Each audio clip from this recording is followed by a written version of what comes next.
샬롬, 말씀과 함께하는 새로운 한 주간 시작합니다. 기도하고 시작할게요.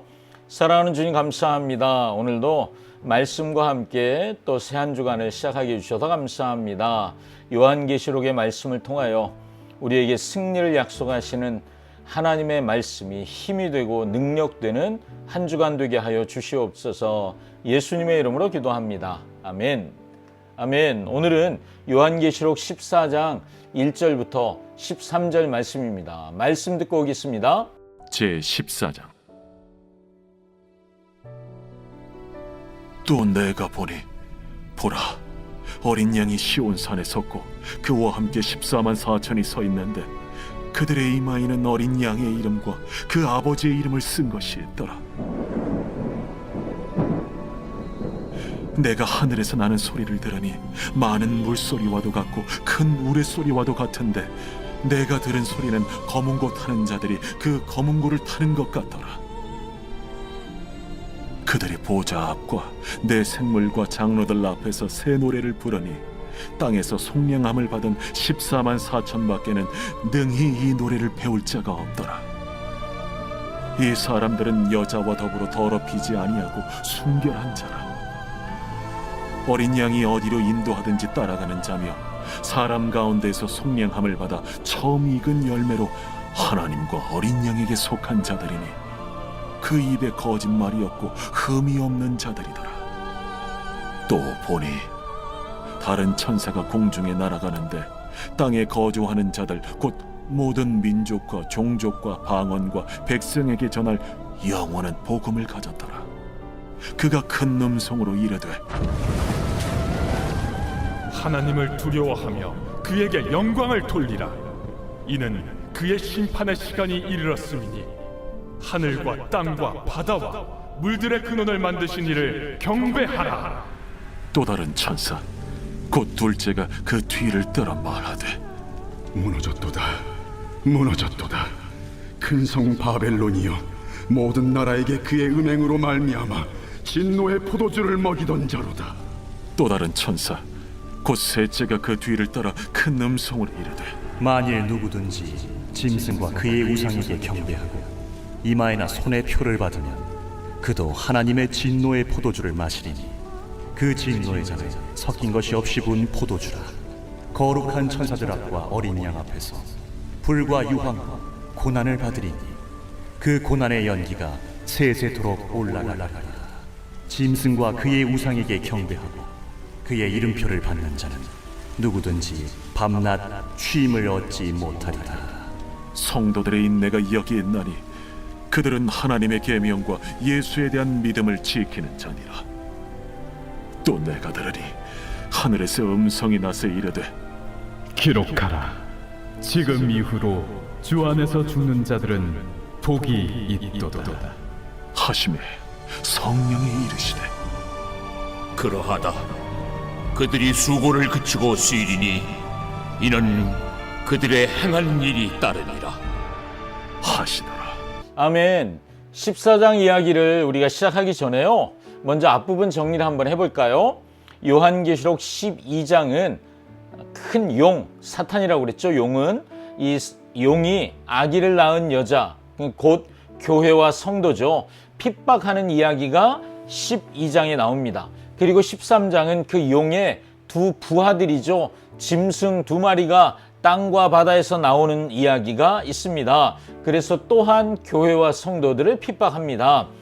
교회가 핍박당하는 이야기, 이걸 계속 묵상하면서 우리는 마치 고구마를 몇 개 먹는 것 같은 그런 답답함을 느꼈습니다. 그런데 오늘 우리가 묵상하는 이 14장은 마치 이제 사이다와 같습니다. 막힌 속을 뻥 뚫어주는 그런 말씀이라고 할 수 있죠. 자, 14장 기대되시죠? 13장만 보면 느껴지는 그 무력감, 14장을 함께 보셔야만 우리가 힘이 납니다. 14만 4천, 이 14만 4천이라는 숫자는 상징적이라고 그랬잖아요. 무수히 많은 하나님의 백성들, 그들이 어린 양의 성전에 참여해서 승리를 거두고 승전과 노래를 부르기 시작합니다. 홍해를 건너고 애굽의 군대가 그 바다에 수장되는 장면을 본 이스라엘 백성들의 노래 같은 그런 노래를 부르는 거예요. 하늘에 새 천사가 나타나서 영원한 복음과 바벨론으로 상징되는 로마 제국의 멸망, 짐승으로 상징되는 황제 숭배자들의 심판 메시지, 이런 것들을 전파하는 것을 우리가 보게 됩니다.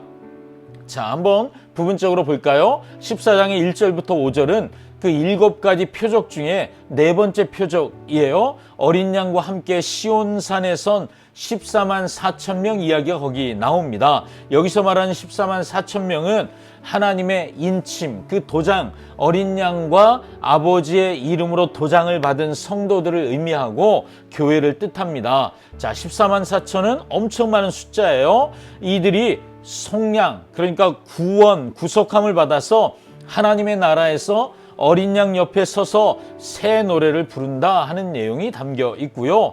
이 이야기는 우리가 이미 요한계시록 7장에서 비슷한 이야기를 본 적이 있죠. 7장 1절부터 8절까지 14만 4천 명이 하나님의 인치심을 이마에 받는다, 이런 이야기가 나오죠. 그리고 이어서 7장 9절부터 쭉 하나님의 보좌 앞에서 보여주는 성도들의 찬양이 나옵니다. 그것처럼 14장 1절부터 5절에도 14만 4천의 이야기가 나온 다음에 천상에서 부르는 찬양 이야기가 이어져 나오는 것을 볼 수 있어요. 자, 6절부터 11절까지는 7표적 중에 5번째 표적을 의미하는데, 자, 새 천사가 전하는 말이 여기 실려 있습니다. 6절과 7절에 나오는 첫 천사는 전 세계에 전할 영원한 복음을 갖고 있습니다. 그 메시지의 핵심은 뭐냐면 하나님을 찬양하고 하나님을 경배하라 라는 것입니다. 두 번째 천사는 8절에서 큰 도시 바벨론이 무너졌다라고 선포합니다. 바벨론은 로마 제국을 상징합니다. 그리고 세 번째 천사가 짐승에게 절하고, 짐승은 황제죠. 황제에게 절하고 666이라는 표를 받은 사람들, 그들이 짐승에게 경배했었잖아요. 그들의 심판을 선포합니다.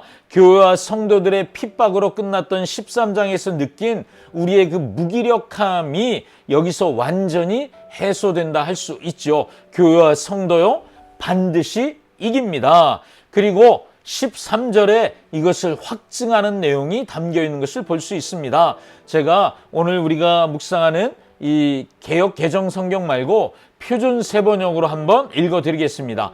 또 내가 하늘에서 목소리를 들으니 기록하여라. 지금부터 주님 안에서 죽는 사람은 복이 있다. 핍박 가운데 순교당하는 자들 복이 있다, 이 말씀이죠. 또 성령이 이르시되 그렇다. 어린 양이 말씀하셨죠. 하늘이 말씀했습니다. 그리고 성령이 확증하시는 거예요.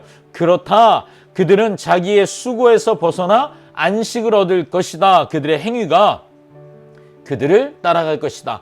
그들이 순교하기 위해서 지켰던 믿음의 수고와 인내가 합당한 상을 받을 것이다 라고 말씀하시는 것으로 끝이 나죠. 자, 우리가 이 본문의 이야기를 보며 이런 걸 여러분 묵상해 보시면 어떨까요? 구원받은 사람의 중요한 특징 중 하나는요, 어린 양이신 예수님이 인도하는 대로 어디든지 따라가는 사람이라는 것, 이게 특징이에요. 그 길이 고난의 길일지라도, 아무것도 보장되지 않는 길일지라도 따라가는 사람들, 하나님은 그들이 순결하고 입에 거짓이 없는 자들이라 이렇게 평가하시죠. 온전한 신뢰가 있어야 어린 양을 따라갈 수 있습니다. 여러분, 우리 안에 그 온전한 신뢰가 있습니까? 그 어린 양이 오늘 보니까 시온산에 서셨습니다. 승리의 왕으로 임하시는 분은 지금까진 용이야? 사탄이야? 이렇게 생각했는데 그게 아닌 거예요. 시온산에 어린 양이 서셨습니다. 그분이 승리의 왕으로 그곳에 서셨습니다. 용과 짐승들은 심판의 대상일 뿐 경배의 대상이 될 수 없죠. 오직 경배를 받으실 분은 어린 양이신 예수님 뿐입니다. 그분에게 새 노래를 부르는 것, 이거 마땅한 일이죠. 나의 새 노래, 구원받은 자들이 부르는 그 노래를 받으실 분, 그분은 주님뿐입니다. 용의 외모에 압도당할 필요가 없습니다. 용이 뿔이 몇 개고 그리고 머리가 몇 개고 여러분 그런 외모에 압도당할 필요가 없어요. 그걸 두려워할 필요가 없습니다. 어린 양의 승리, 이것은 진실로 확정되었고 내 삶을 드려야 누릴 수 있는 것입니다. 또 하나 우리가 생각해 볼 것은 세상을 지배하는 자의 풍채를 가진 용을 보면 세상을 지배하는 사람은 저래야 할 것 같아요. 그런데 여러분 그것과 대조되는 외모를 가진 존재가 어린 양이죠. 어린 양은 세상을 지배하고 다스릴 존재가 아닌 것처럼 보입니다. 외모로 볼 땐 그렇다는 거예요. 상대가 될 수 없을 것 같은 모습이에요. 그런데 여러분 결과는 뭐예요? 어린 양이 용을 이깁니다. 이것이 진리입니다. 하나님의 자녀인 나는 이길 수 없는 싸움을 시작하는 것이 아니라 당연히 이기는 싸움을 우리가 시작하는 것입니다. 외모가 중요한 것이 아니라 진리가 중요합니다. 진리를 따르느라 고난을 당하는 하나님의 자녀들을 하나님은 존중하시고 인정해 주십니다. 이것이 고난을 통과한 자들에게 가장 큰 격려가 되는 거죠. 하나님이 날 인정해 주신 것, 이것 말고 우리가 감사하고 기뻐할 더 큰 것이 어디 있겠습니까?